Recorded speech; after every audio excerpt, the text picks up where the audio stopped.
ملک میں براہ راست سرمایہ کاری لانے کی ضرورت ہے، جادو منتر سے قرضے ختم نہیں ہوں گے۔ وزیر اعظم شہباز شریف کا پاکستان گورننس فورم کے افتتاحی سیشن سے خطاب، کہا حکومت آئندہ بجٹ میں ڈائریکٹ ٹیکسز میں کمی کرے گی، بالواسطہ ٹیکسز کی ادائیگی میں چوری کو روکا جائے گا، ملکی مجموعی اقتصادی صورتحال کو بہتر کرنے کے لیے صوبوں کو ساتھ لے کر چلیں گے۔ حکومت کا کام کاروبار کرنا نہیں، اداروں کو سہولیات فراہم کرنا ہے۔ بجلی کی قیمت میں 7 روپے فی یونٹ کمی کی گئی، 200 ارب روپے کی بجلی چوری کا خاتمہ ضروری ہے۔ پالیسی ریٹ 22% سے کم ہو کر 10.5% ہو گیا۔ مہنگائی کی شرح 38% سے کم ہو کر سنگل ڈیجٹ پر موجود ہے۔ IMF کا جائزہ مشن 15 روز کے لیے پاکستان پہنچ گیا، قرض پروگرام کی چوتھی قسط کے لیے جائزہ مذاکرات کرے گا۔ تکنیکی بات چیت میں کارکردگی، اہداف اور ڈیٹا کو پرکھا جائے گا۔ آئندہ بجٹ اہداف طے ہوں گے۔ اسٹیٹ بینک حکام نے معاشی کارکردگی سے متعلق IMF وفد کو تفصیلی بریفنگ دی۔ پاکستان نے رواں مالی سال کے پہلے 6 ماہ کے لیے تمام اہم اہداف حاصل کر لیے۔ FBR کے ٹیکس ریونیو میں ہدف سے کم وصولی ہوئی۔ FBR کو 7 ماہ میں 372 ارب روپے شارٹ فال کا سامنا۔ پاکستان $7 ارب EFF اور $1.4 ارب RSF پروگرام پر عمل درآمد کر رہا ہے۔ دونوں قرض پروگراموں کا مجموعی حجم $8 ارب 40 کروڑ ہے۔ پاکستان کو اب تک 3 قسطوں میں 3 ارب 30 کروڑ۔ بلوچستان میں فتنول ہندوستان کا گھناؤنا وار، تربت میں گھر پر حملہ، خاتون اور بچوں سمیت ایک ہی خاندان کے 6 افراد جاں بحق، 3 زخمی۔ پولیس کے مطابق حملہ آوروں نے تحصیل بلیدہ کے علاقے مناز میں گھر پر مارٹر گولہ پھینکا اور فائرنگ کی۔ لاشیں اور زخمی تربت ہسپتال منتقل۔ سیکیورٹی فورسز کی ناکہ بند۔ داجل پولیس چیک پوسٹ خودکش حملے میں شہید اہلکاروں کی نماز جنازہ ادا، پولیس کے چاک چوبند دستے نے شہداء کے جسد خاکی کو سلامی پیش کی۔ IG پنجاب عبدالکریم کی شہداء کے اہل خانہ سے ملاقات، شہداء کی عظیم قربانیوں کو خراج عقیدت پیش کیا۔ IG پنجاب نے کہا امن و امان کے لیے پولیس کے جوانوں کی قربانیاں ناقابل فراموش ہیں۔ فتنول ہندوستان اور فتنول خوارج کے خلاف کارروائیاں پوری۔ وزیر اعلیٰ خیبر پختونخوا اسلام آباد ہائی کورٹ پہنچ گئے، اوپن کورٹ میں چیف جسٹس سرفراز ڈوگر سے بات کرنے کی کوشش۔ سہیل آفریدی کی اسلام آباد ہائی کورٹ کے باہر میڈیا سے گفتگو، کہا ہم دکھانا چاہتے ہیں تحریک انصاف احتجاجی یا انتشاری سیاست نہیں کرتی، تمام آپشنز استعمال کرنے کے بعد پرامن احتجاج ہمارا حق ہے۔ شوکت خانم ہسپتال کے ڈاکٹر سے طبی معائنے کی درخواست جمع کرائی جو نہیں لگی۔ علی امین گنڈاپور سے سیکیورٹی واپس نہیں لی۔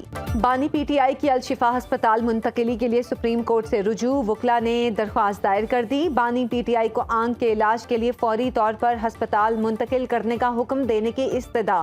درخواست میں موقف اختیار کیا، بانی PTI کے علاج کے لیے ذاتی معالجین کی نگرانی میں معائنہ کرایا جائے، ڈاکٹر عاصم یوسف اور ڈاکٹر فیصل سلطان کو بانی تک رسائی دی جائے۔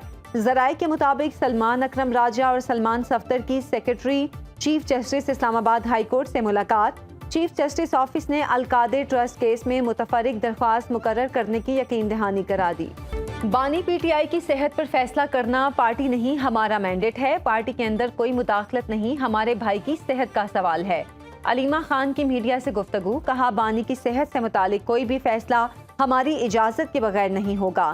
حسین اخونزادہ نے بتایا محسن نقوی نے گارنٹی دی ہے الشفا ہسپتال جائیں گے، ڈاکٹرز اور اہل خانہ بھی ساتھ ہوں گے، ہمارے ڈاکٹرز نے الشفا کا مشورہ دیا تو پارٹی کیسے فیصلہ کر سکتی ہے؟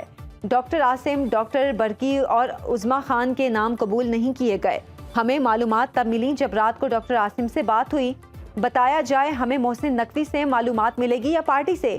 محسن نقوی نے کہا میں علاج میں رکاوٹ تھی، کسی نے آ کر بات کی وضاحت نہیں کی۔ 1 سال میں 17 بار اسلام آباد ہائی کورٹ اور 14 بار سپریم کورٹ جا چکے، پارلیمنٹیرین کل دوپہر 12 بجے اسلام آباد ہائی کورٹ جائیں گے۔ چیئرمین PTI بیرسٹر گوہر کی میڈیا سے گفتگو، کہا ہمارا ایک ہی مطالبہ ہے، بانی PTI کے کیسز کی جلد سماعت کی جائے۔ زیر التوا کیسز میں بانی PTI تک وکلا، فیملی اور ڈاکٹر کو رسائی دینے کی درخواست سپریم کورٹ میں دائر ہے۔ علاج سے متعلق درخواست بھی سپریم کورٹ میں فائل کر دی گئی ہے۔ رجسٹرار سپریم کورٹ کو درخواست بائی پوسٹ جمع کرائی گئی ہے۔ رجسٹرار کی جانب سے پیغام دیا گیا ہے درخواست لگا دی جائے گی۔ اسلام آباد ہائی کورٹ میں القادر اور توشہ خانہ 2 کیسز تاحال زیر التوا ہیں۔ القادر کیس میں 17 جنوری 2025 کو سزا سنائی گئی تھی۔ جوڈیشل پالیسی کے مطابق کیس میں 35 سے 60 دن میں فیصلہ ہونا چاہیے تھا۔ ایک سال گزرنے ایران کی صورتحال میں بہتری کے خواہاں ہیں۔ پاکستان دوست ممالک کے ساتھ کئی اہم شعبوں میں تعاون کر رہا ہے۔ نائب وزیر اعظم اسحاق ڈار کا پاکستان گورننس فورم 2026 سے خطاب، کہا خارجہ پالیسی میں ملک کے مفاد کو مقدم رکھتے ہیں۔ وزیر اعظم اور فیلڈ مارشل کا حالیہ دورہ امریکہ امن کے لیے تھا، امریکہ کے ساتھ تعلقات کو نئی جہت ملی ہے۔ اسحاق ڈار کا مظلوم کشمیریوں کو حق خود ارادیت دینے کا مطالبہ، کہا موجودہ حکومت نے چین کے ساتھ تعلقات کو نئی بلندیوں پر پہنچایا ہے۔ امریکہ اور ایران میں مذاکرات کا اگلا دور کل جنیوا میں ہوگا۔ اسٹیو وٹکاف اور جیرڈ کشنر امریکہ کی نمائندگی کریں گے۔ ایرانی وفد کی قیادت وزیر خارجہ عباس عراقچی کریں گے۔ ایران کے نائب وزیر خارجہ ماجد تخت روانچی کا کہنا ہے ایران امریکہ کے ساتھ جلد از جلد جوہری معاہدے تک پہنچنا چاہتا ہے۔ 8 ایرانی جامعات میں حکومت مخالف مظاہرے، پاسداران انقلاب کی خلیج فارس کے جنوبی ساحلوں پر جنگی مشقیں۔ ایران کو کبھی جوہری طاقت نہیں بننے دیں گے، امریکی صدر ٹرمپ کا دوسرے دورے صدارت کا پہلا اسٹیٹ آف یونین خطاب، کہا ایران کے میزائل یورپی ملکوں اور خطے میں امریکی اڈوں کے لیے خطرہ ہیں۔ تہران ایسے میزائل بنا رہا ہے جن کی رینج امریکہ تک ہے، ترجیح ہے ایران کا مسئلہ سفارتکاری سے حل ہو، تہران سے ڈیل کی کوشش کر رہے ہیں۔ ایرانی حکومت نے 32,000 مظاہرین کو قتل کیا، ہم نے ایران میں پھانسیاں رکوائیں۔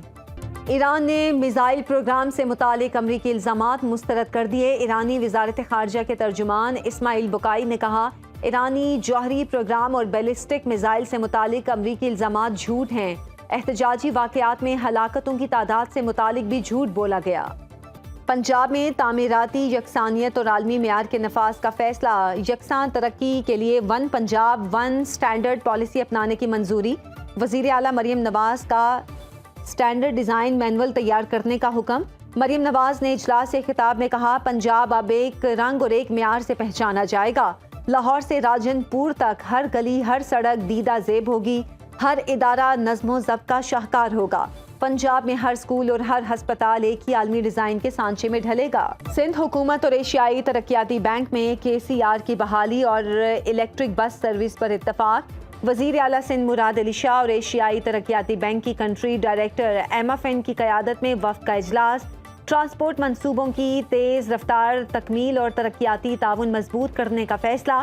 مراد علی شاہ نے کہا کراچی میں ٹرانسپورٹ مسائل حل کرنے کے لیے سرکولر ریلوے ناگزیر ہے، ADB کی تکنیکی اور مالی معاونت سے کراچی کے ماس ٹرانزٹ نظام کو تبدیل کیا جا سکتا ہے۔